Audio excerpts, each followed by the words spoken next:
Intertwined Fate and Destined 1 Tensai Shitara Slime Daten Ken by Sakura-Arashi. The Orc Lord and Juru Tempest Federation. Rimuru's POV. The next day I woke up to a half-naked Shizu. The only thing she was wearing was an underwear and shorts. Her top was completely exposed. I was completely confused cause I don't remember doing it with her last night, so I asked Seal. Hey Seal, did I do it with Shizu? Please answer me right now, he asked while trying to keep calm. Open double angle bracket negative master, you didn't do it with her. She just woke up at the middle of the night half awake and took her clothes off and said, "It's so hot in here arg," she said looking like she was drunk, Seal explained to me. Then simultaneously Shizu started waking up and she said, "Good morning." She stopped as she noticed her top part was completely exposed. "What are you doing? Don't look perverttt. Why is my top exposed?" she screamed. Wait, let me explain. You woke up half asleep last night looking drunk and took off your clothes and said, "It's so hot in here arg, okay?" I said, "I do that sometimes when it's very hot." I was definitely not drunk, okay? I am sorry, I forgot that we're finally together, plus I am not used to someone seeing me naked, so I overreact. Actually I don't mind if it's my love who sees me naked, she said, saying the last part seductively. Ha ha ha. I laughed nervously. Honey, can we do this after we defeated the Orc Lord? I said, making her pout. HPMH, you don't love me, she said while pouting.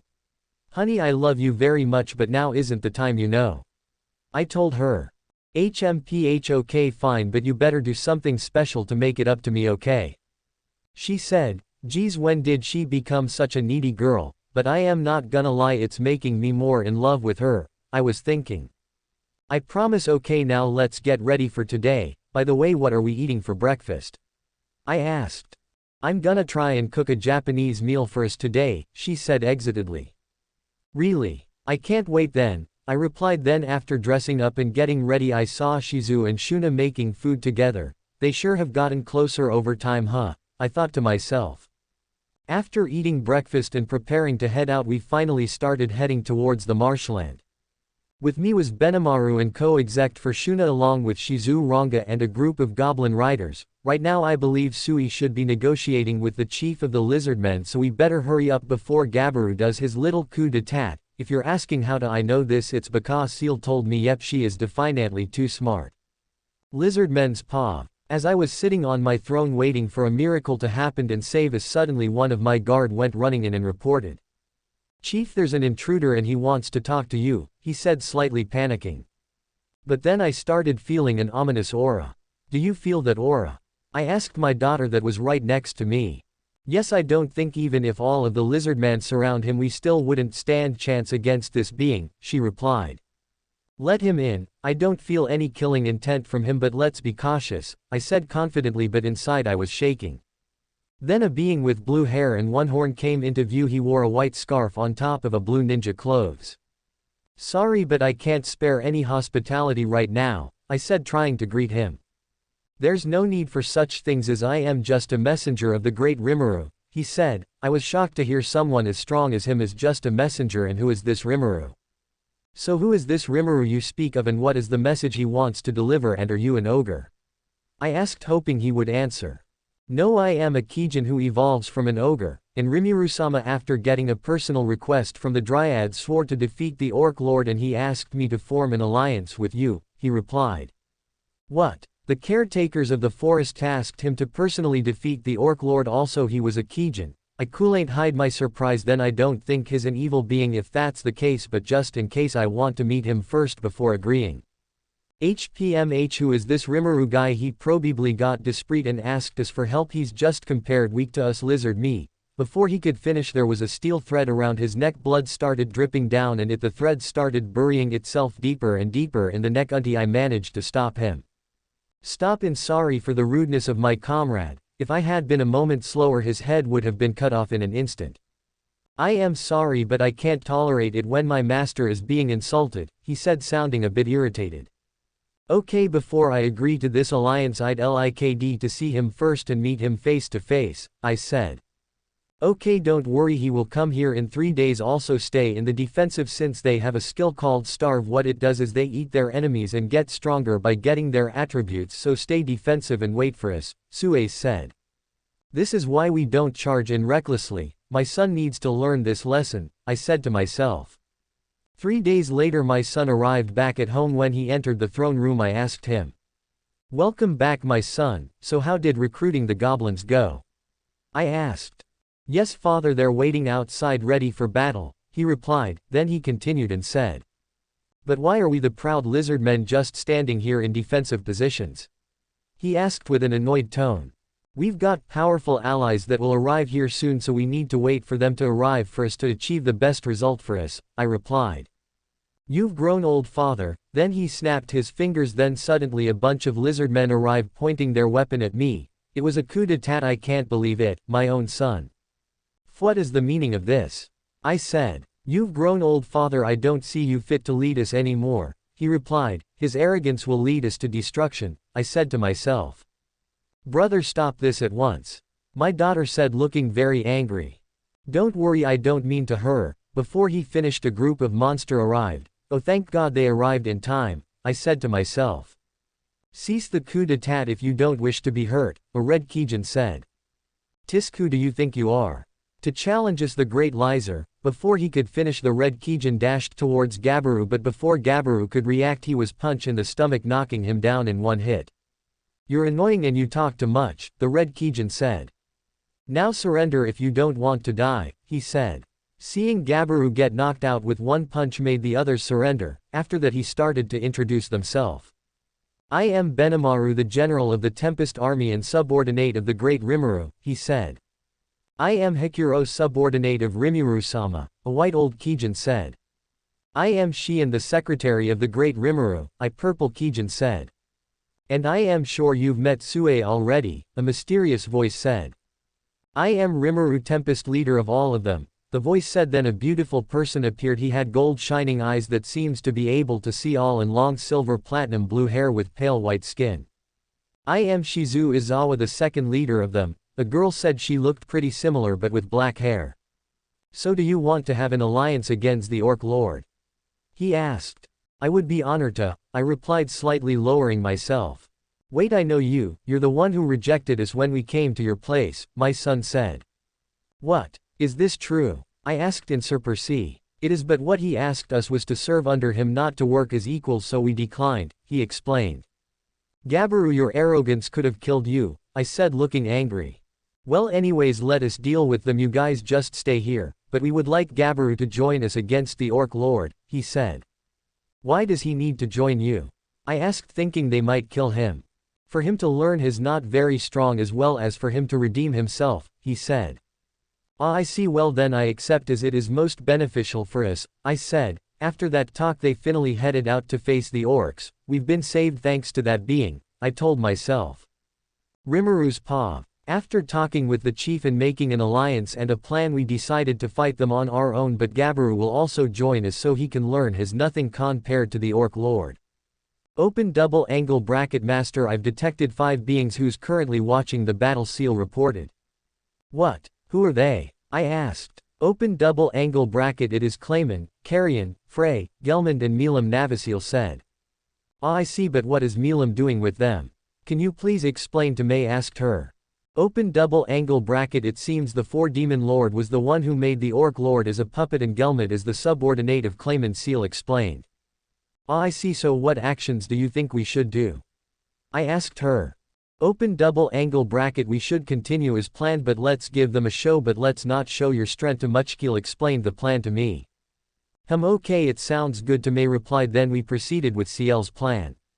On the battlefield, the orcs was getting obliterated by the Kijins Ranga and Shizu while I was watching them from above. Benimaru was using a black flame that would encircle a large amount of area and destroy everything that's inside. The orcs stood no chance against such attack. "Ha ha ha ha, this is our new beginning," Benimaru said while burning the orcs to ashes. "This is the start of Rimuru-sama's many glorious victory," Hikuro declared while cutting hundreds of orcs into pieces. "This is our first one, you see," Shion said while giggling and smiling, and then she brought down her large sword, creating a shockwave that killed hundreds of orcs. Sue was using his steel threads to swiftly kill the orcs while Shizu was doing the same thing as Benimaru as it was Fchent and Rongo was using his Death Storm skill. There was tornadoes everywhere as well as countless lightning being struck killing thousands more of orcs. After a few minutes more than 70,000 orcs have been killed, and at this rate they would completely get annihilated. Because of this the orc lord finally showed up. He was a lot bigger than the others and was a lot stronger too. He wore tattered clothes and a cape. Along the orc lord was Gelmid, the mastermind of all this. How dare you mess with the plans of the great Gelmund, he said in anger. You will pay for th. Before he could finish, Benimaru slugged Gelmid in the stomach, knocking him down next to the orc lord. Damn you all, orc lord, help me you fat pig, he said in anger. Then finally the orc lord started to move, but instead the orc lord brought down his cleaver onto Gelb, cutting of his head in an instant. He then began to eat the corpse of Gelmid, making him evolve into a true orc lord after his evolution completed. Benimaru and Sui used a combo attack of Sui using his strings to immobilize the orc lord while Benimaru used his black flame to consume the orc lord. But after the flames dissipated, to their shock the orc lord can be seen completely unharmed. After their attempt failed, Hikuro dashed in and cut the head of the orc lord, but the orc lord's body just catched it and reattached it using ultimate regeneration. After the Kijins failed, Shizu used a skill I didn't even knew she had. She had formed a bow out of her flames and started charging it. After a few moments the tip of the arrow suddenly glowed brightly. At that moment Shizu released her hand and the arrow fired, speeding towards the orc lord. When it made contact, the orc lord started getting burnt from the inside like getting eaten from the inside. After a few moments the orc lord was completely burnt and was barely alive. Shizu, seeing this, was satisfied and backed off cause I told her to let me deal the finishing blow. I then approached the orc lord knowing that 4 demon lords are watching. I then used Devourer God Azadat on the orc lord, devouring him, but not before I talked with him. I am gonna devour you now, I said to him. No, I can't die yet, my people will suffer because of their sins, he said in a determined voice. Don't worry, I shall devour your sins along with you. I promise I will take care of your people, I said, making him smile and slowly stopped resisting. Greedy one, I thank you for freeing me and my people from our great sins, he said with a tear falling from his eyes. Don't worry about it, it's nothing, I said, and he slowly faded, accepting his fate. You're finally free of suffering, Father, the orc lord's son said. Back at Clayman's castle, a demon lord can be seen sitting down along with 3 other demon lords. The first to speak was Clayman. That human dares to interfere in a demon lord's plan, Clayman angrily said. He had a slim, oblong head with a sharp chin and defined jawlines, having a pair of pointed ears on either side and thin eyebrows. His getup involved a 3-layered tuxedo, having an overall white color scheme. Kufufufufu, that person is interesting, I am gonna go and meet him personally, a lowly girl said. She has glossy pink hair tied in twintails. She wears black skimpy underwear. But want that break the pact we made with the storm dragon Veldora. Carrion said he has a short spiky blonde hair. He has a large build, being very tall, with black sharp nails and a beast paw print tattoo on his right chest. He wears loose clothing and a 3-part pauldron on his right shoulder. Now that the storm dragon is gone, so is our pact, Frey said, as a harpy. Frey has wings on her back and talons as feet. She has white hair and is usually seen wearing a red dress. Well, see you guys, I am gonna go and see that human now, Milam said as she flew off. Back at Rimuru's paw, after the battle we are now currently holding a meeting on how we should move forward. Now I don't plan on giving any punishment to the orcs. Bequace, tell me, if you were on their place wouldn't you have the same? To protect and to survive. Now do any of you want to say something? I asked. We don't mind, it was you who ended it anyways, also we didn't have any casualties thanks to you, so it's only right if you're going to be the one to decide, the chief of the lizardmen said. Benimaru, what about you guys? I asked them. Well, we would be lying if I said I didn't have anything on mind, but since you're right and considering their situation I understand, Benimaru said, and everyone nodded. Now I promised my brother that I'll make a nation where monsters and humans can coexist, so it would be beneficial if all of us had to work together, I suggested. Ho! Please explain what's on your mind, the lizardman chief said. What about this? The lizardman will share fish and other abundant resources while we will provide the equipment, shelter, etc. And the orcs will provide labor. Does that sound good? I explained my plan. That sounds good to us. It's a win-win scenario and it also develops us all, the lizard chieftain said. Wait, do you mean we can join your nation? The son of the orc lord asked with wide-eyed eyes. Of course you can. I promised your father I'd take care of his people as well as free you from your sins and suffering, but I won't tolerate slackers. I said. He then started tearing up and said. We will work hard for you, he declared while kneeling down along with the rest of the orcs. Then 6 dryads appeared, 3 on my right and 3 on my left. They kneeled down and said. We now declare Rimuru Tempest and Shizu Izawa the leader of the Juru Tempest Federation, Trainee said. Then everyone in the room bowed down to me and Shizu. After the meeting all 130,000 orcs joined Tempest and I had to name all of them. Thankfully Seal was with me so she just auto-named them. Magicules aren't really a problem since I have unlimited of it thanks to Veldanava who gave me all this power. Because of that the construction went a lot faster. Our nation was almost completed and if you wonder where I got the resources to build, it's from me. I duplicated the resources. God, I feel like I activated a cheat code the second I met Veldanava. So now there's a huge wall surrounding our kingdom and at the middle Seal constructed a huge castle. What makes it special is each room is magic. Each room is a pocket dimension. Meaning say a training room, if you go in and create a massive destruction it wouldn't affect the castle cause technically you're in a different world and Seal made it so that each room would regenerate by itself if damaged. So even my room instead of just a bedroom inside was another world. There was a bathhouse and a house for me and Shizu right next to each other. There's also the barrier that Seal made. It was the strongest barrier in existence. No one can destroy it, not even Guy Crimson. The barrier also filters out people who tries to enter with malicious intent, making them unable to pass said barrier, so only trustworthy people are allowed inside. Each member of my executives has a room of their own, customized for their likings. For Shuna there's a lot of arts and books along with a kitchen cause she loves to cook as well and so on. It's the same for the other members, they their own room. The citizen consists of a few thousand humans, goblins, orcs, and ogres from other tribes as well. There's also beast people, dwarfs, elves and more. Soon rumors started spreading about how fancy and beautiful our kingdom is along with monsters and humans coexisting. There's also a lot of merchants there making our nation richer as well. Our nation now was the perfect nation and the best in the world, but little did I know that will cause us trouble in the future.